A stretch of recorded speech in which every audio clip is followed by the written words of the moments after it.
प्यारे भक्तों, अब आपके सामने मैं 13वां अध्याय प्रस्तुत करने जा रही हूँ। इतनी कथा सुनकर राजा पृथु ने कहा कि हे महाराज, कृपा करके भगवान की पूजा का महत्व कहिए।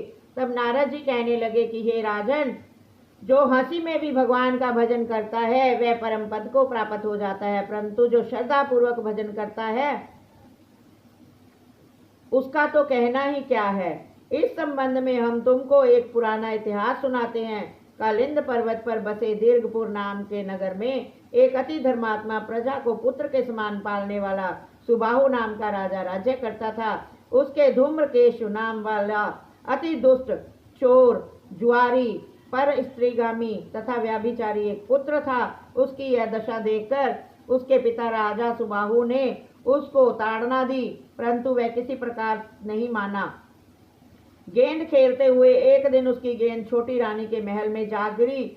जब वह गेंद लेने के लिए महल में गया तो रानी उस पर मोहित हो गई और उन दोनों में कामांध होकर भोग किया। जब राजा को इस बात का पता चला तो उसने कुमार को देश निकाला दे दिया। पुत्र होने के कारण उसे प्राण दंड नहीं दिया। अब राजकुमार वन में रहकर प्रतिदिन मांस खाता और रात्रि को वैश्याओं के घर में रहता।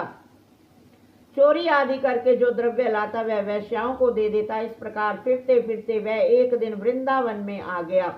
कुछ समय बाद सत्यव्रत नाम वाला एक भगवान विष्णु का भगत अपना घर बार छोड़कर कार्तिक मास में भगवान का पूजन करता था और वह केवल कंद मूल तथा फल ही खाता था। वह नित्य भगवान से प्रार्थना करता कि हे भगवान, इस दुख रूपी समुद्र में डूबते हुए मुझ दीन की रक्षा कीजिए। श्री राधा सहित मैं आपको नमस्कार करता हूँ। वह प्रेम में मगन होकर रोने भी लग जाता। इसी प्रकार वह नित्य प्रति करता।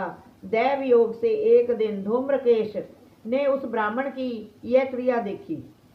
जब रात्रि को घर आया तो वहां आकर वैश्य के सामने उसने भी मिट्टी की मूर्ति बनाकर वैसे ही सब कृत्य किया। अंत में उसी भांति स्तुति आदि करके रात्रि को वैश्य के घर में ही सो गया। दैव योग से राजा के दूत भी उसी समय वहां आ गए और उसके हाथ से धूम्रकेश वहां मारा गया और यमदूत उसको महापापी समझकर मारते हुए पकड़कर उसको यमराज के पास ले गए। उसको देखते ही यमराज खड़े हो गए और उसको पाद्य अर्घ्य आदि प्रदान किया। फिर अपने दूतों से कहा कि तुमको धिक्कार है, जब तुमने हमारा कहना ही कि विष्णु भक्तों को यहाँ पर मत लाओ, फिर धूम्रकेश को यहाँ पर क्यों लाए हो। उसने चाहे हास्य से ही कार्तिक मास का व्रत वृंदावन धाम में किया है, मगर फिर भी यह बैकुंठ में जाने के योग्य हैं। यमराज पुनः धूम्रकेश से बोले कि भगवान की भक्ति 9 प्रकार की है।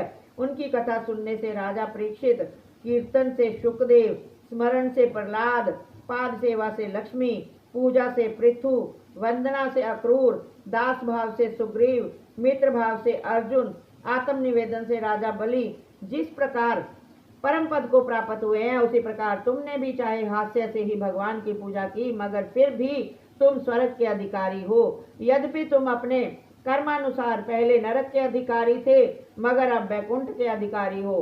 कार्तिक मास में की गई भगवान की पूजा व्यर्थ नहीं जा सकती।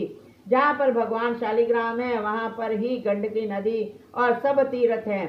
तब धूम्रकेश यमराज से पूछने लगा कि भगवान सब नदियों को छोड़कर गंडकी को कैसे प्राप्त हुए। यमराज कहने लगे कि किसी समय वेदशिरा नाम के ऋषि सब लोगों के हित के लिए गंगा तट पर तपस्या कर रहे थे।